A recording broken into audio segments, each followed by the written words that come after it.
प्रिय पाठकों, आज मैं आप लोगों के समक्ष नागार्जुन जी द्वारा रचित कविता यह दंतुरित मुस्कान लेकर प्रस्तुत हुआ।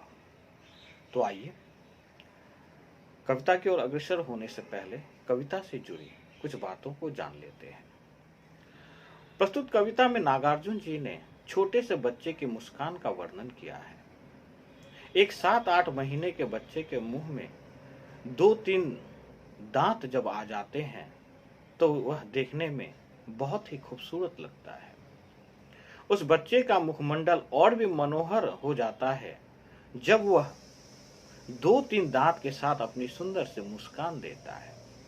इस कविता में नागार्जुन जी के मन में अपने बच्चे की मनोहारी मुस्कान देखकर जो भाव उमड़ते हैं उन्होंने अनेक बिंबों के साथ यहाँ प्रकट किया है। नागार्जुन जी बहुत दिनों के बाद अपने घर लौटकर आए हैं, जिससे उसका छोटा सा बच्चा उन्हें पहचान नहीं पाता है। वह बच्चा अपने माँ के गोद से अपने पिता को देखता है और फिर छुपने की कोशिश करता है। छोटे से बच्चे की दंतुरित मुस्कान के साथ यह कार्यकलाप इतनी मनोहारी लगती है कि किसी के हृदय को भी वह पिघला दे। तो आइए कविता की ओर अग्रसर होने से पहले आप लोगों से गुजारिश है कि मेरे इस चैनल को आप लोग कृपया लाइक एवं सब्सक्राइब करें, ताकि यूं ही आप लोगों की सेवा करता रहूं। तो आइए कविता के पाठन की ओर बढ़ते हैं। तुम्हारी यह दंतुरित मुस्कान मृतक में भी डाल देगी जान। धूमिल धूसर तुम्हारे यह गात छोड़कर तालाब मेरी झोपड़ी में खिल रहे जलजात। परस पाकर तुम्हारा ही प्राण पिघल कर जल बन गया होगा कठिन पाषाण। छू गया तुमसे कि झड़ने लग पड़े शेफालिका के फूल, बांस था कि बबूल। तो आइए पंक्तियों के प्रसंग की ओर बढ़ते हैं। प्रस्तुत पंक्ति नागार्जुन जी द्वारा रचित कविता यह दंतुरित मुस्कान से लिया गया है। यह एक छोटे से बच्चे के मनोहारी रूप का वर्णन किया गया है। तो आइए पंक्तियों का व्याख्या करते हैं। यह नागार्जुन जी नन्हे से बच्चे को संबोधित करते हुए कहते हैं कि तुम्हारे नन्हे नन्हे निकले दांतों वाले मुस्कान इतनी मनोहर है कि यह हमें मरे हुए आदमी में भी जान डाल सकती है। कहने का आशय यह है कि कोई निराश, उदास और यहाँ तक कि बेजान व्यक्ति भी तुम्हारे इस दंतुरित मुस्कान को देख ले तो वह भी एक बार प्रसन्नता से खिल उठे, अथवा उसके भी मन में इस दुनिया की ओर आकर्षण जाग उठे। नागार्जुन जी अपने बच्चे को संबोधित करते हुए कहते हैं कि तुम्हारे इस धूल से सने हुए नन्हे तन को देखता हूं तो ऐसा लगता है कि मानो कमल के फूल तालाब को छोड़कर मेरी झोपड़ी में खिल उठे हो। अर्थात तुम्हारे धूल से सने नन्हे से तन को निहार कर मेरा मन कमल के फूल के समान खिल उठता है, अर्थात प्रसन्न हो जाता है। नागार्जुन जी पुनः कहते हैं कि तुम्हें देखकर ऐसा लगता है कि तुम जैसे प्राणवान का स्पर्श पाकर ही ये चट्टानें पिघल कर जल बन गई हो। कहने का आशय यह है कि बच्चे की मधुर मुस्कान पाषाण हृदय मनुष्य को भी पिघलाकर द्रव्य में परिवर्तन कर सकता है। फिर आगे नागार्जुन जी कहते हैं कि तुम्हारे ही निश्चल चेहरे के स्पर्श से बांस या बबूल से भी अति कोमल शेफालिका के फूल झड़ने लगते हैं। यहाँ आशय यह है कि नागार्जुन जी का मन बांस और बबूल की भांति शुष्क और कठोर हो गया था। ऐसे में बच्चे की मधुर मुस्कान को देखकर उसका मन भी पिघलकर शेफालिका के फूलों की भांति सरस और सुंदर हो गया है।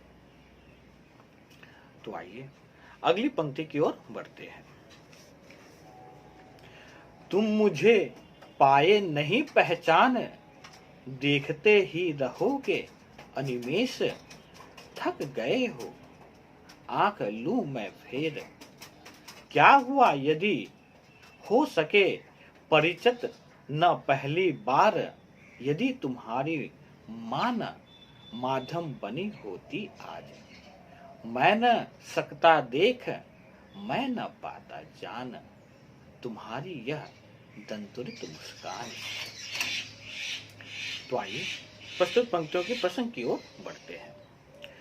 यह बच्चे नागार्जुन जी के प्रति अपरिचित व्यवहार को दर्शाया गया है। तो आइए पंक्तियों की व्याख्या करते हैं। प्रस्तुत पंक्तियों में नागार्जुन जी को जब यह लगता है कि उसका बच्चा उसे नहीं पहचान पा रहा है, तो ऐसे में वे कहते हैं कि तुम अर्थात नन्हे बच्चे मेरी ओर एकटक होकर देख रहे हो। इससे ऐसा लगता है कि तुम मुझे पहचान नहीं पाए हो। नागार्जुन जी बच्चे से उसके पास खड़ा होकर पूछता है कि तुम मुझे इस तरह लगातार देखते हुए थक गए होगे, इसलिए लो मैं तुम पर से अपना नजर स्वयं हटा लेता हूं। अर्थात छोटा सा बच्चा किसी भी अनजान चेहरे को देखता है तो वह उसे एकटक देखता ही रहता है, और ऐसे में देखने वाला वह व्यक्ति खुद ही अपने नजरों को बच्चे के चेहरे से हटा लेता है। नागार्जुन जी पुनः कहते हैं कि तुम मुझे पहली बार देख रहे हो, इसलिए यदि मुझे पहचान भी न पाए तो वह स्वाभाविक ही है। तुम जो मुझे नहीं पहचान पा रहे हो, इसमें तुम्हारा कोई दोष नहीं, क्योंकि मैं ही बहुत दिनों बाद बाहर से आया हूं, जिसके कारण तुम मुझे पहचान नहीं पा रहे हो। फिर नागार्जुन जी अपने पत्नी के प्रति कृतज्ञता प्रकट करता हुआ कहता है कि यदि तुम्हारी मां माध्यम न बनी होती तो आज मैं तुम्हें देख भी नहीं पाता। तुम्हारी मां के कारण ही तो मैं तुम्हारे दांतों से झलकती मुस्कान को आज देख पा रहा हूं। तो आइए अगली पंक्ति की ओर बढ़ते हैं। धन्य तुम मां भी तुम्हारी धन्य, चीर प्रवासी मैं इतर मैं अन्य। इस अतिथि से प्रिय तुम्हारा क्या रहा संपर्क, उंगलियां मां की कराती रही मधुपर्क। देखते तुम इधर कनखी मार, और होती जब की आंखें चार। तब तुम्हारी दंतुरित मुस्कान मुझे लगती बड़े ही छविमान। तो आइए पंक्तियों के प्रसंग की ओर बढ़ते हैं। नागार्जुन जी को देखकर अपने मां की गोद में बच्चे की क्रियाकलापों का वर्णन यहाँ हुआ है। तो आइए पंक्तियों की व्याख्या करते हैं। नागार्जुन जी प्रस्तुत पंक्तियों में अपने नन्हे शिशु को संबोधित करते हुए कहते हैं कि तुम अपनी मोहक छवि के कारण धन्य हो। तुम्हारी मां भी तुम्हें जन्म देकर और तुम्हारी सुंदर रूप छवि निभाने के कारण धन्य है। दूसरी ओर एक मैं हूं जो लगातार लंबी यात्राओं में रहने से तुम दोनों से पराया हो गया।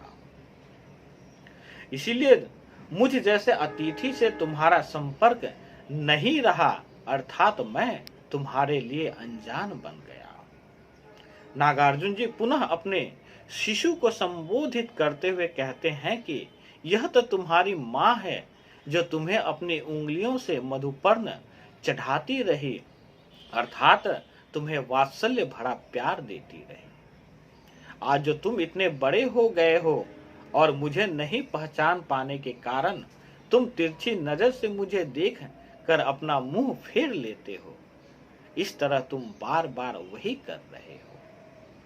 नागार्जुन जी पुनः कहते हैं कि फिर से जब तुम मुझे कनखी मार कर देखते हो और मेरी आंखें तुम्हारी आंखों से मिल जाती है, अर्थात तुम्हारा मेरा स्नेह तब प्रकट होता है और तुम मुस्कुराकर पड़ते हो, और इस स्थिति में तुम्हारे निकलते हुए दांतों वाली तुम्हारी मुस्कान मुझे बहुत सुंदर लगती है, और मैं तुम्हारे उस मधुर मुस्कान पर मुग्ध हो जाता हूं। इस प्रकार इस कविता में मैं अंततः यही कहूंगा कि नागार्जुन जी ने प्रस्तुत कविता में बड़ी ही सुंदरता के साथ छोटे से बच्चे के सुंदरता का वर्णन किया है और साथ ही अपने बच्चे के साथ बहुत दिनों के बाद मिलने पर वह बच्चा अपनों को नहीं पहचान पाता है। इस बात को भी बड़ी ही संजीदता से पाठकों समक्ष रखा गया है। इस प्रकार यही कहा जा सकता है कि नागार्जुन जी ने इस कविता में अपने बच्चे की सुंदरता के साथ साथ अपने वात्सल्य भाव को भी प्रस्तुत किया है। इस प्रकार मैं आशा करता हूं कि आज का यह व्याख्यान आप लोगों के लिए सार्थक सिद्ध हो एवं साथ ही आप लोगों से प्रार्थना है कि मेरे इस चैनल को आप लोग कृपया लाइक एवं सब्सक्राइब करें। आज के लिए इतना ही। धन्यवाद।